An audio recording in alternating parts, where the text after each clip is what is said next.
So hello guys, good morning, good afternoon, good evening. तो आज हम लोग जो है आर्टिकल जो है 51 जो है इंडियन कॉन्स्टिट्यूशन को, उसके बारे में डिस्कस करेंगे। क्या कहता है ये हमारे कॉन्स्टिट्यूशन में कुछ फंडामेंटल ड्यूटीज़ हैं जो किसके प्रति किसको निभानी है, लोगों को, सिटीजन्स ऑफ इंडिया जो है उनको ये ड्यूटीज़ करनी है कंट्री के प्रति। ठीक है, ये कहीं ना कहीं एक किस्म का रिमाइंडर या मॉरल ऑब्लिगेशन है जो क्या प्रमोट करता है, क्या दिखाता है, नेशनल यूनिटी और पर्सनल रिस्पॉन्सिबिलिटी। हमारी कुछ पर्सनल रिस्पॉन्सिबिलिटीज भी तो हैं, हम अगर इंडिया के नागरिक हैं। ठीक है। अच्छा, इंट्रोडक्शन अगर इसकी बताऊं तो आर्टिकल जो 51A है, ये जो है ये डाला गया है पार्ट 4A में। देखो, पार्ट 4 में तो डीपीएस भी है, पार्ट 4A में जो है वो आती हैं फंडामेंटल ड्यूटीज, और फंडामेंटल राइट्स जो हैं वो पार्ट 3 में आते हैं। तो कंफ्यूज हो मत होना। इसमें 11 ड्यूटीज हैं। ठीक है, जो ऐड कब की गई, 42nd जो कॉन्स्टिट्यूशनल अमेंडमेंट था 1976 का, उसमें लाई गई। किस कमेटी की रिकमेंडेशन पे? तो जो है स्वर्ण सिंह कमेटी की रिकमेंडेशंस पे।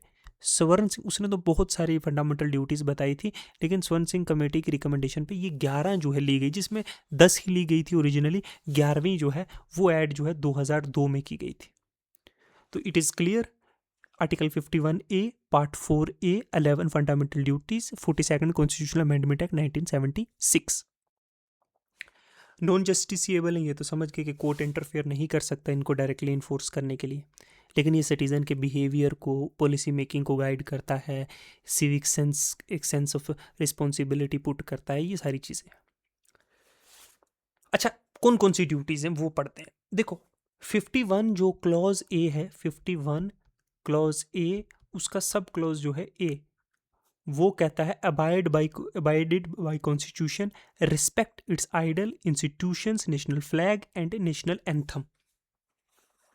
मतलब एक तो हमें अपने जो है देश का जो है संविधान, उसको मानना है, उसके आइडल्स जो उसके उसकी दी गई चीज़ें हैं उनको रिस्पेक्ट करना है, जैसे सेकुलरिज्म है, जैसे इंटीग्रिटी है, जैसे सोशलिज्म है, इन सारी चीज़ों को। उसके जो बनाए गए इंस्टीट्यूशंस हैं, इंस्टीट्यूशंस बनाए गए कैसे हैं, जैसे for example election commission of India है, इलेक्शन कमीशन ऑफ इंडिया ये कॉन्स्टिट्यूशनल बॉडी है। यूपीएससी है, ये भी एक इंस्टीट्यूशन है। पार्लियामेंट एक इंस्टीट्यूशन है जो किसके द्वारा बनाया गया है, कॉन्स्टिट्यूशन के द्वारा। तो इस तरह जो इंस्टीट्यूशंस हैं उसको, उनको रिस्पेक्ट करना है। हमारे देश का जो तिरंगा झंडा उसकी रिस्पेक्ट करनी है, जो नेशनल एंथम है जन गण मन, उसकी इज्जत करनी है, उस ठीक है, उसको मानना है। दूसरा कहता है, सब क्लोज बी जो है वो ये कहता है, cherish ideals from the national freedom struggle. मतलब जो लोग हैं उन्हें हमें सम्मान देना है, उनको सेलिब्रेट करना है। जैसे क्या है, जवाहरलाल नेहरू है, ठीक है, वो भी एक फ्रीडम फाइटर थे। ठीक है, मोतीलाल नेहरू, नेहरू जी, ठीक है, नेहरू है, ठीक है। अच्छा, दादा नेहरू जी है, जो गांधी है, ठीक है, भगत सिंह है, सुभाष चंद्र बोस है। इस तरह मतलब जो फ्रीडम फाइटर्स थे, उनके उनको हमने, उनके आइडल्स को हमने चेरिश करना, जो उनकी कही गई बातें हैं उनको हमें मानना है, उन्हें सेलिब्रेट करना है। तीसरी चीज़ है, जो सी क्लॉज है वो ये कहता है, तीसरा मान लो, वो कहता है हमें स्वर्गनिटी, यूनिटी और इंटीग्रिटी, हमारे देश की जो स्वर्गनिटी है, स्वर्गनिटी क्या होती है, इंडिपेंडेंस, हाँ, यूनिटी जो है हम में एक दूसरे में, इंटीग्रिटी है, उसको अपहोल्ड करना है अपने कंट्री की। चौथा है, ड्यूटी है, वो है हमें अपनी कंट्री को डिफेंड करना है, और जब कभी भी हमें अगर कोई नेशनल सर्विसेज के लिए बुलाया जाए तो हमें हाजिर होना है। पांचवा है, प्रमोट करनी है हारमनी। हारमनी मतलब एक दूसरे मजहब के बीच में, किसी भाषा के बीच में, किसी रीजनल डाइवर्सिटी के बीच में, ठीक है, हारमनी प्रमोट करनी है। मतलब खुश फहमी, बातचीत, सुख, क्या है, इत्तेफाक, माहौल अच्छा पैदा करना है। ठीक है, ये नहीं कि झगड़ा, लड़ाई और फसाद बनाना है। ठीक है, लिंग्विस्टिक हो, चाहे रिलीजियस हो, चाहे रीजनल डाइवर्सिटी हो, कोई कश्मीरी है और कोई पंजाबी है, कोई हरियाणवी है, कोई मराठी है, नहीं, इन सब के बीच में हमें जो है हारमनी, ठीक है, renounce practice derogatory to women dignity, और ऐसी चीज़ें जो वुमेन्स की इज्जत के खिलाफ हों, जो उनकी चीज़ों के खिलाफ हो, वो चीज़ें हमने नहीं करनी। सब क्लोज एफ कहता है, जो छठा है fundamental duty, value and preserve composite culture. जो कल्चर ऐसा है जो बड़ा ही यूनिक है, उसको हमें प्रिजर्व करना है, उसकी हमें इज्जत करनी है, उसे हमें वैल्यू करना है।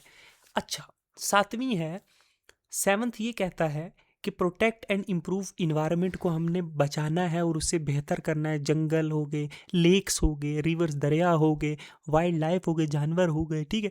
और show compassion for living creatures, और हमें रहम दिली होनी चाहिए हमारे दिल में, जो लिविंग क्रिएचर, जो जिंदा चीज़ें हैं इस दुनिया में, इस कंट्री में। अच्छा, आठवां है कि आठवां नौवां जो भी है, आठवां है डेवलप करना है साइंटिफिक टेम्पर, ह्यूमनिज्म, इंक्वायरी और रिफॉर्म। कोई ऐसी चीज़ है जो बेहतर नहीं है, उसे रिफॉर्म करना, उसे अच्छी बनाना है, ठीक है। हमें इंक्वायरी करनी, हमने क्वेश्चन करना, हमने क्रिटिकल थिंकिंग डेवलप करनी है, हमें साइंटिफिक बेसिस पे चलना है। ये नहीं कि रिलीजियस डोगमास में बिलीव करते रहेंगे, ठीक है। रिलीजियस डोगमास में बिलीव नहीं करना है, ठीक है, अननेसेसरी। हमें क्वेश्चन करना है, अगर कोई चीज़ है तो वाई डज इट एग्जिस्ट, कोई चीज़ समझ नहीं आ रही तो व्हाट इज इट, ये क्यों है। अच्छा, फिर नौवां है safeguard public property and abjure violence. Public properties क्या है, जैसे रोडवेज है, ठीक है, कोई रोड है, हाईवेज हैं, ठीक है, ब्रिजेस हैं, समझे, रेलवे स्टेशन है, ये क्या है, ये पब्लिक प्रॉपर्टीज है जो सरकार के द्वारा लोगों के लिए बनाई गई। इन्हें हमें बचाना है, हमें वॉयलेंस से अपने आप को बचाना है, इन्हें नुकसान नहीं देना है। अच्छा, 10वां है strive for excellence in individual and collective activities में। हमें बेहतर करना है हर फील्ड में, चाहे वो इंडिविजुअली हो, चाहे वो एज ए कलेक्टिव हमारे ग्रुप हो, तभी तो हमारा देश का नाम बढ़ेगा, तभी तो देश आगे बढ़ेगा। अच्छा, जो लास्ट है 11, parents and guardians provide education opportunity for childrens age 6 to 14। Fundamental duty में आता है ना 21A में, ठीक है, किस जो पेरेंट्स या गाइडेंस जो है वो अपने बच्चों को जो है एजुकेशन की अपॉर्चुनिटी प्रोवाइड करेंगे, उन्हें स्कूल्स में भर्ती करेंगे। 6 से 14 साल के बच्चों की जिम्मेदारी ये पेरेंट्स और गार्डियंस की है। ये 11th जो है ये 2002 में डाला गया था, जब फंडामेंटल राइट भी बनाया था DPSP से हटाकर एजुकेशन को, जो है प्राइमरी एजुकेशन।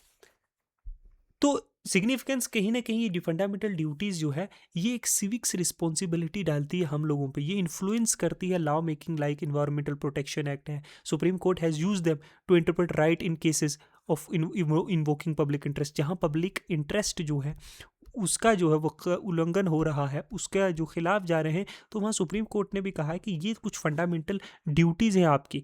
आपके अगर फंडामेंटल राइट है कि आप जो है क्या कर सकते हो, प्रोटेस्ट कर सकते हो, ठीक है। तो प्रोटेस्ट में कई बार आप देखते हो बसों को जला दिया जाता है, ठीक है, रेल की पटरियां उखाड़ दी जाती हैं, ठीक है। ये नहीं होना चाहिए। आप प्रोटेस्ट करो, पीसफुल करो, जी आपका फंडामेंटल राइट है। वहीं जो है पब्लिक प्रॉपर्टी को की सेफ्टी जो है ये एक फंडामेंटल ड्यूटी है आप लोगों की, ठीक है। आप सिटीजन ऑफ इंडिया हो, सिटीजन ऑफ इंडिया हो, अगर आपको राइट दिया गया है कि आप प्रोटेस्ट कर सकते हो, तो वहीं आपका वो ड्यूटी भी है कि आपको पब्लिक जो प्लेसेस है उनकी सेफ्टी भी रखनी। तो मैं एक एग्जांपल से आपको समझा रहा था।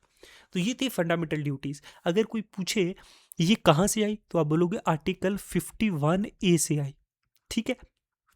अगर पूछे कौन से कॉन्स्टिट्यूशनल अमेंडमेंट से आई, तो आप बोलोगे 42nd जो है कॉन्स्टिट्यूशनल अमेंडमेंट एक्ट कब आया, 1976 में। ओरिजिनली कितनी थी, 10 थी, ठीक है। 11वीं कब आई, 11वीं जो है 2002 में, ठीक है। अभी टोटल कितनी है, 11 है। अगर पूछा जाए कि ये किसकी कमेटी की जो है रिकमेंडेशन पे आई, तो आप बोलोगे स्वर्ण सिंह कमेटी की रिकमेंडेशन पे, SSC। समझ गए कौन से पार्ट में आता है कॉन्स्टिट्यूशन के, तो part 4A of Indian constitution में आता है। और कुछ इससे रिलेटेड है नहीं है। ये सारे इंपॉर्टेंट पॉइंट्स थे। स्वर्ण Singh committee 51A 42nd constitutional amendment में आया, पार्ट 4 ऑफ इंडियन कॉन्स्टिट्यूशन है। पहले ओरिजिनली 10 थे, 11वां जो है वो ऐड किया गया 2002 में। बस इससे ज़्यादा जो है आपको कुछ करने की ज़रूरत नहीं है। कुछ याद भी रख लेना इंपॉर्टेंट, जो है 11 फंडामेंटल राइट्स क्या है। ओके, तो यही रखो आज के लिए। Thank you.